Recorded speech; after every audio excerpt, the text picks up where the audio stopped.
नमस्कार। इस समय देश के सामने जो सबसे बड़ा सवाल खड़ा है वह यह नहीं कि इटली में किसे कौन सी टॉफी दी गई, बल्कि यह है कि भारत की अर्थव्यवस्था आखिर किस दिशा में जा रही है। एक तरफ प्रधानमंत्री नरेंद्र मोदी इटली की प्रधानमंत्री जॉर्जिया मेलोनी को मेलोडी टॉफी का पैकेट देकर हंसते हुए नजर आ रहे हैं और उनकी रील सोशल मीडिया पर जमकर वायरल हो रही है। लेकिन दूसरी तरफ सच यह है कि रुपया डॉलर के मुकाबले रिकॉर्ड निचले स्तरों के आसपास पहुंच चुका है। 14 मई को यह 96 रुपए प्रति डॉलर के पार हुआ और 19 मई के आसपास 96.84 रुपए के स्तर के करीब दर्ज किया गया।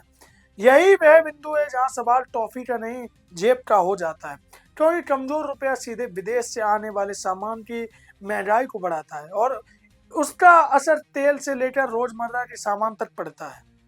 यही वजह है कि देश के आम आदमी को अब चमकती तस्वीरों से ज्यादा डर लगता है। यही वजह है कि देश के लोग अब प्रधानमंत्री मोदी के किसी भी तरह की टॉफी देते हुए हो रही वायरल वीडियो से खुश नहीं है और लोग और देश की जनता एक महंगाई पर एक समाधान चाहती है। इसलिए अगर आने वाले दिनों में सरकार ने कीमतों, विदेश से आने वाले सामान के दबाव और बाजार भरोसे पर ठोस कदम नहीं उठाए तो महंगाई सिर्फ एक खबर नहीं रहेगी, वह घर घर का संकट बन जाएगी। एक तरफ जनता को बचत, संयम और सतर्कता का संदेश दिया जाता है, लेकिन दूसरी तरफ सत्ता के सबसे ऊंचे दृश्य में मिठास की पैकेजिंग दिखाई जाती है। इटली में मेलोनी को मेलोडी ट्रॉफी देने वाला दृश्य भले ही एक आपस में दोस्ती का एक प्रतीक हो, लेकिन देश का आम आदमी आज टॉफी खाने की स्थिति में भी नहीं है, जिसके पीछे कारण है रुपए की गिरावट और तेल की कीमतों का दबाव पहले ही बाजार को अस्थिर कर चुका है। यानी बाहर रील चल रही है और भीतर बाजार की नसें टाइट हो रही है।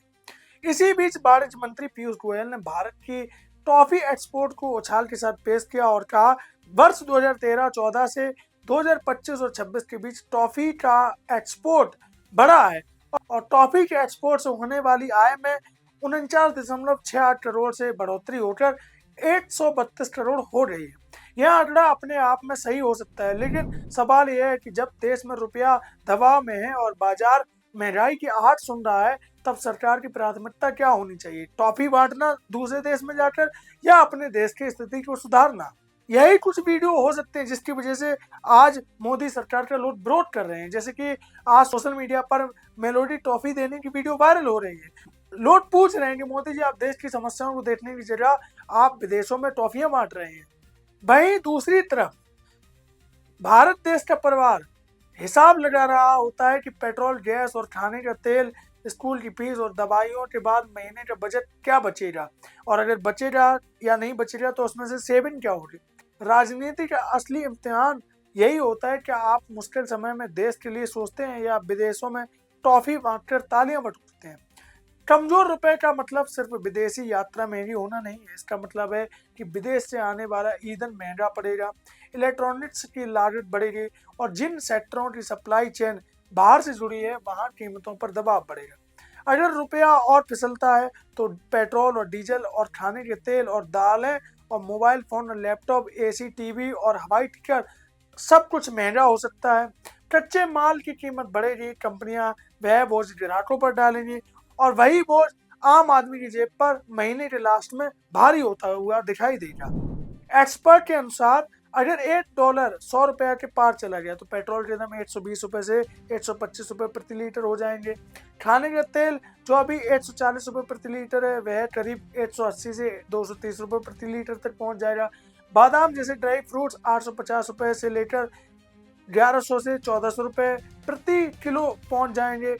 मोबाइल फोन जो अभी 18,000 रुपए के आसपास मिल रहा है वह 22,000 से 28,000 रुपए तक की कीमत में मिलेगा।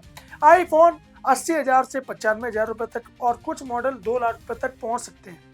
लैपटॉप, एसी और टीवी पर भी 20 से 30% तक की बढ़ोतरी हो जाएगी। एयर टिकट भी महंगे होंगे क्योंकि एविएशन फ्यूल पर सीधा असर पड़ता है जब डॉलर और रुपए में उछाल देखने को मिलता है। यानी यह सिर्फ महंगाई नहीं, पूरे घर के बजट पर हमला होगा। और सबसे बड़ी बात यह है कि जनता अब रील्स और रियलिटी के बीच का फर्क समझने लगी है।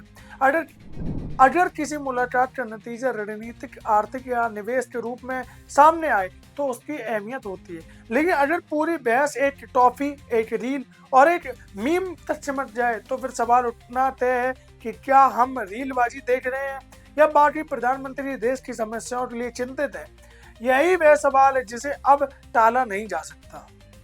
आज देश को यह सुनने की जरूरत नहीं है कि टॉफी एक्सपोर्ट कितने हुए और इटली के प्रधानमंत्री को कौन सी टॉफी दी गई, बल्कि आज देश की जनता ये सुनना चाहती है कि देश के लिए प्रधानमंत्री मोदी ने इस पेट्रोल की क्राइसिस के बीच कौन सा बड़ा डिसीजन लिया है। और सबसे बड़ी बात, आम जनता किसी भी प्रधानमंत्री को चुनती है ताकि उनका भविष्य अच्छा हो, ताकि उनको सुविधाएं अच्छी मिले, ताकि उनकी समस्याओं को सुना जाए। आज आम आदमी जो खासकर मिडिल क्लास है वो टैक्स भी दे रहा है, महंगाई की मार भी झेल रहा है, और लेकिन उसके बावजूद उसकी कोई सुनवाई नहीं हो रही है और प्रधानमंत्री वहां पर यानी इटली में जाकर मेलोडी टॉफी बांट रहे हैं।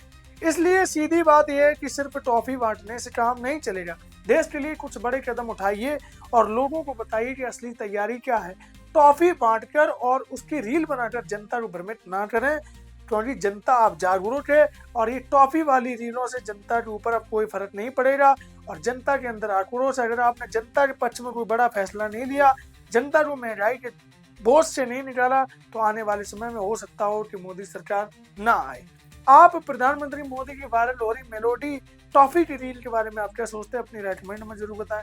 आप देख रहे थे नेक्स्ट जन ब्रॉडकास्ट। बहुत बहुत धन्यवाद।